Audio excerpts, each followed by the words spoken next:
Hello guys, welcome back to my YouTube channel. और मेरा नाम है अब्दुल मोइस। मैं हूँ सूसी एलमनस। 2022 के सूसी एक्सचेंज प्रोग्राम में मैं यूनाइटेड स्टेट्स गया था और उसके बाद मैंने प्रोग्राम कंप्लीट कर लिया है। अभी मैं लंदन में मौजूद हूँ और उसके बाद मैं यहाँ मूव हो गया था। आज जो बात करेंगे हम, वो बड़ा इंपॉर्टेंट टॉपिक है। मुझे बड़े सवाल इस पे आते हैं, काफ़ी लोग पूछते भी हैं कि सूसी एक्सचेंज प्रोग्राम जो है, study of US institutes for public policy making for Pakistan, ये जो प्रोग्राम है, इसका फॉर्म कैसे फिल किया जाए। इसके फॉर्म में कुछ कन्फ्यूजन होती है स्टूडेंट्स को। तो आज की ये वीडियो सिर्फ सूसी एक्सचेंज प्रोग्राम के फॉर्म के बारे में है। अगर आपको मालूम नहीं है कि सूसी एक्सचेंज प्रोग्राम क्या है और उसके क्या क्राइटेरियाज हैं, आप मेरी दूसरी वीडियोस देख सकते हैं जो मेरे यूट्यूब चैनल में मौजूद हैं। एसओपी राइटिंग के हिसाब से भी मौजूद हैं, क्वेश्चंस को आंसर करने के लिए भी मौजूद हैं, और ये प्रोग्राम क्या है उस बारे में भी मौजूद है। तो अगर आप मेरे प्रोग्राम के प्लेलिस्ट में जाएँ तो आपको सारी वीडियोस मिल जाएंगी। शुरू करते हैं बगैर टाइम वेस्ट किए फॉर्म फिलिंग के बारे में। सूसी एक्सचेंज प्रोग्राम का जो फॉर्म है 2024 के लिए, जो नेक्स्ट बैच जाएगी इसमें, उसका फॉर्म थोड़ा सा डिफरेंट है। डिफरेंट इस हवाले से डिफरेंट है कि पहले फॉर्म हुआ करता था वर्ड डॉक्यूमेंट में। पहला फॉर्म को डाउनलोड करते थे, अपनी एप्लीकेशन फिल करते थे, अपनी एसओपी, अपने क्वेश्चन, एवरीथिंग आप उस पर फिल करते थे, फिर आप उसको अपलोड करते थे, ईमेल करते थे। लेकिन इस बार गूगल फॉर्म्स के ज़रिए सारा फॉर्म ऑनलाइन हो चुका है। तो बेहतर ये रहेगा कि आप अपनी जो है एसओपी और दो क्वेश्चन जो है, जो आपको आंसर करने हैं, वो पहले से प्रिपेयर कर लें एक वर्ड डॉक्यूमेंट में, प्रूफ रीड करके एवरीथिंग आप उसमें क्लियर कर लें।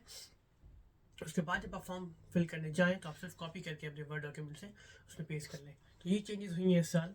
अब सारा फॉर्म जो है वो गूगल फॉर्म्स के ज़रिए सबमिट होगा। पढ़ते हैं आगे। यहाँ पे लैपटॉप मौजूद है मेरे पास। ठीक है, इसमें जो इम्पोर्टेंट क्वेश्चन हैं जो अभी मैं एड्रेस करूँगा, वो पहला तो ये होता है कि करंट इंस्टीट्यूशन क्या है आपका, और सिटी नेम। तो अगर आप किसी यूनिवर्सिटी में, फॉर सपोज आप यूनिवर्सिटी ऑफ कराची में हैं, तो आप लिखेंगे आपका current institute university of Karachi है और आपकी जो सिटी है वो कराची है। फॉर सपोज अगर आप लम्स लाहौर के स्टूडेंट हैं, तो आप लिखेंगे लम्स लाहौर, और सिटी जो है आपकी वो लम्स लाहौर है। लाहौर है। इसमें ये सिटी इसलिए पूछते हैं कि किस कुछ कुछ यूनिवर्सिटीज़ की जो है मल्टीपल कैंपसेस होते हैं। तो इस वजह से जैसे आई बी सखर हो गया, या कुछ और यूनिवर्सिटीज़ हो गई, तो उनके मल्टीपल कैंपसेस होते हैं। तो इस वजह से ये सिटी और यूनिवर्सिटी मेंशन करना बड़ा इंपॉर्टेंट है। उसके अलावा जो आता है नेक्स्ट क्वेश्चन, वो है नेम। नेम का क्वेश्चन इतना डिफिकल्ट नहीं है, लेकिन डिफिकल्ट कभी कभी हो जाता है। वो क्यों हो जाता है? फॉर सपोज इसमें प्रीफिक्स आपसे पूछते हैं, ठीक है, लास्ट नेम और फर्स्ट नेम। कुछ स्टूडेंट्स का सिर्फ फर्स्ट नेम होता है, उनका लास्ट नेम नहीं होता। फॉर सपोज आपको नाम फिल करना पड़ता है पासपोर्ट के हिसाब से, या आपके आईडी कार्ड के हिसाब से। तो पासपोर्ट के हिसाब से अगर किसी का सिर्फ फर्स्ट नेम है और लास्ट नेम नहीं है, तो आप क्या करेंगे? क्योंकि आपको तो दोनों नेम फिल करने हैं।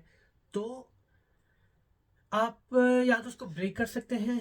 अपने लास्ट, आपके जो फर्स्ट नेम है उसमें अगर दो नेम्स हैं आपके, फॉर सपोज जैसे मेरा नाम है अब्दुल मोइस, तो मैं मोइस कर दूंगा लास्ट नेम और फर्स्ट नेम कर दूंगा अब्दुल।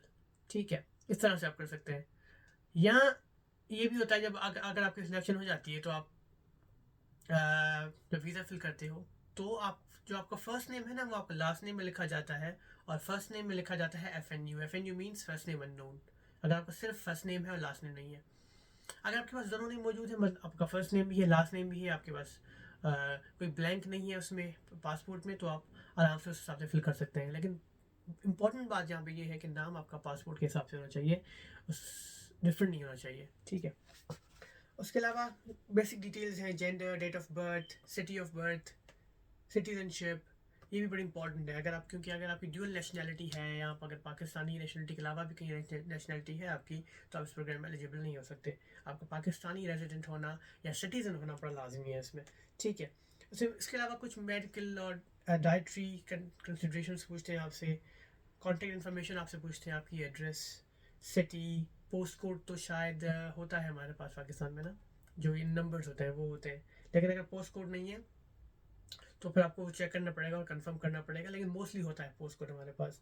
Mobile, email. ईमेल आप वही लिखें जिस ईमेल से आपने गूगल फॉर्म्स में लॉगिन किया। फॉर सपोज आप एक ईमेल है आपकी, उससे आपने लॉगिन किया है गूगल फॉर्म्स में फॉर्म फिल करने के लिए, तो ईमेल भी आप अपनी वही देंगे उस फॉर्म में। आई थिंक अभी तो क्योंकि ऑटोमेटिक हो गया फॉर्म, तो शायद ईमेल आपकी वही कैप्चर हो जाती है। लेकिन फिर भी जस्ट इन केस, बिकॉज मैं अभी लास्ट ईयर वाला फॉर्म खोल के बैठा हूँ अपने पास, क्योंकि गूगल फॉर्म को एक्सेस करने के लिए आपको फॉर्म फिल करते जाना होता है, तो मुझे लास्ट तक पहुंचने के लिए सारा फॉर्म फिल करना पड़ेगा, लेकिन डिटेल्स नियरली द सेम है, तभी मैंने वो पुराना फॉर्म खोला अपने पास जो मैंने फिल किया था अपना लास्ट टाइम।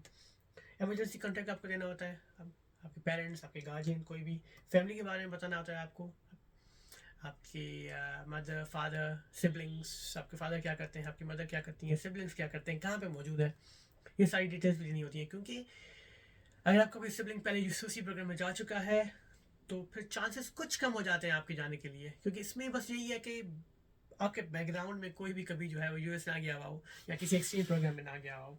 इसका बेसिक मकसद यही है कि नए लोगों को जिनकी फैमिली के पास एक्सपोजर ही नहीं है, उस स्टूडेंट के पास और उस फैमिली के पास अगर एक्सपोजर नहीं है तो उसको सेलेक्ट किया जाए। ठीक है, तो नेक्स्ट आपके सारे यही आता है, ब्रदर्स एंड सिस्टर्स। पेरेंट्स का अलग होता है, फादर और मदर का, और फिर ब्रदर एंड सिस्टर्स यानी सिबलिंग्स, उसका फिर नेम, जेंडर, एज, ऑक्यूपेशन वगैरह ये सारी आपको डिटेल्स फिल करनी होती हैं। और ये भी आपको बताना होता है कि किसी सिबलिंग ने आपका पहले प्रोग्राम अटेंड किया हुआ है शायद। उसके अलावा एजुकेशन आप अपनी बताएंगे, करंट एजुकेशन क्या है, क्योंकि आप सिर्फ उसी में सेकेंड ईयर और थर्ड ईयर यूनिवर्सिटी के अप्लाई कर सकते हो, यानी ये आपका हो गया 5th, 6th, 7th और 8th सेमेस्टर, यही स्टूडेंट्स अप्लाई कर सकते हैं। तो आपको बताना है कि आपकी करंट एजुकेशन क्या है, कौन से ईयर में है, और लास्ट सेमेस्टर की आपकी CGPA क्या थी। तो अगर आप अभी 6th सेमेस्टर में हैं, आप अप्लाई कर रहे हैं, आप थर्ड ईयर में है, तो आपकी जो है लास्ट ईयर या लास्ट सेमेस्टर में क्या आपकी CGPA थी। उसके अलावा फिर आपका प्रीवियस एजुकेशन पूछते हैं कि आपने जो अपने FSC में या FA जो होता है, या जो सेकेंडरी स्कूल एजुकेशन है और कॉलेज एजुकेशन है, उसमें आपके क्या ग्रेड्स हैं वो आपको बताने होते हैं। इसमें ग्रेड्स का इतना रोल नहीं होता है वैसे, टू बी ऑनेस्ट, बट ऐसा नहीं है कि अगर आपने फेल कर लिया फिर भी आपको एक्सेप्ट करेंगे। पासिंग मार्क्स आपके पास होने चाहिए, अच्छे मार्क्स आपके पास होने चाहिए। और सूसी क्योंकि एक लीडरशिप प्रोग्राम है, पब्लिक पॉलिसी प्रोग्राम है, तो उसमें आपके पास अच्छा सा लीडरशिप एक्सपीरियंस होना चाहिए। जैसे मैं अपनी बात करूँ, जब मैंने अप्लाई किया था तो मैंने काफ़ी सारे कोर्सेज या प्रोग्राम में पार्टिसिपेशन थी मेरे पास, तो ये बड़ा इंपॉर्टेंट होता है। अब नेक्स्ट यही क्वेश्चन है कि वर्क एंड वॉलंटियर एक्सपीरियंस, ये यूग्रेड में शायद इतना काउंट नहीं होता भी है, लेकिन मोस्टली जो ये काउंट होता है वो सूसी में काउंट होता है, क्योंकि सूसी इज़ लीडरशिप प्रोग्राम। तो आपने क्या क्या किया है, कौन सा सेमिनार अटेंड किया है, कहाँ पे लीडरशिप प्रोग्राम आपने अटेंड की है, कहाँ पे आपकी लीडरशिप स्किल्स दिखाई हैं, कौन सा काम किया है, NGO work, this and that is very important. तो ये सारा आपका यहाँ पे आ जाता है सारा। आप इसको क्रोनोलॉजिकली जो है आप इसको लिस्ट कर सकते हो, मतलब 2015 से लेके 2023 तक, 19 से 23 तक, डिपेंड्स, लेकिन वो आप उसको डेट वाइज लिस्ट करोगे। उसके अलावा प्रीवियस ट्रिप अगर आपकी कोई हुई है यूनाइटेड स्टेट्स में तो आप वो मेंशन करेंगे, तो अगर आपकी हुई है ट्रिप तो शायद आप एलिजिबल ना हो इस प्रोग्राम के लिए। एलिजिबल हो भी सकते हैं, लेकिन फिर चांसेस कम हो जाते हैं सिलेक्शन के लिए। और कहीं और आप अगर गए हों, दुनिया में ट्रैवल किया हो, फॉर सपोज आप दुबई गए हुए हैं, टर्की गए हुए हैं, कतर गए हुए हैं, कहीं भी आप अगर गए हुए हैं तो जो है आप वो लिस्ट करेंगे। ठीक है, आप अपना पर्पस बताएंगे, ट्रैवल डेट्स, रीज़न, वॉट। ठीक है, नेक्स्ट फैमिली रेजिडेंस, आपकी कोई फैमिली यूनाइटेड स्टेट्स में है या नहीं है वो आप बताएंगे। यहाँ पे फैमिली का मतलब कजन्स नहीं होता, इमीडिएट फैमिली होती है, for suppose is your blood relations. उसके अलावा कोई आपका रिश्तेदार है वगैरह वगैरह, वो उसमें काउंट नहीं होते हैं। तो फैमिली का मतलब यहाँ पे यही है कि ब्लड रिलेटिव्स। कोई सिबलिंग आपका अभी US में है या इमिग्रेशन प्रोसेस में है US जाने के लिए। और उसके अलावा मेन क्वेश्चन आपका आ जाता है पर्सनल स्टेटमेंट 250 वर्ड्स की, इस पर आप मेरी वीडियो देख सकते हैं, अलग से मौजूद है और प्रोग्राम के बारे में भी अलग से मौजूद है। तो ये अलग अलग वीडियोस हैं, आप सर्च कर सकते हैं, ब्राउज कर सकते हैं मेरे यूट्यूब चैनल पे। उसके अलावा शॉर्ट आंसर्स आते हैं, 2 क्वेश्चन होते हैं जो आपको आंसर करने होते हैं पब्लिक पॉलिसी के बारे में, लीडरशिप के प्रोग्राम में वो आप अप्लाई करेंगे, और ये आपका टोटल फॉर्म होता है।